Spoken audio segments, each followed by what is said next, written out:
एका शांत गावात आरव नावाचा एक तरुण संगीतकार राहत होता. त्याला संगीत खूप आवडत होते. एक दिवस त्याने ठरवले की तो अशी सुंदर सिम्फनी तयार करेल जी लोकांच्या मनाला स्पर्श करेल.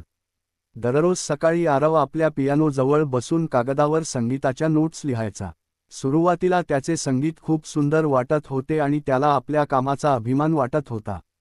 पण काही दिवसांनी ती धून पूर्ण करणे कठीण वाटू लागले. आरव हळूहळू निराश होऊ लागला. तो म्हणाला, हे खूप कठीण आहे. कदाचित मी इतका चांगला नाही. हळूहळू त्याने त्या सिम्फनीवर काम करणे थांबवले आणि ती अपूर्णच राहिली. अनेक दिवस कागद तसेच त्याच्या टेबलावर होऊन राहिले. एक संध्याकाळी आरवचे जुने संगीत शिक्षक त्याला भेटायला आले.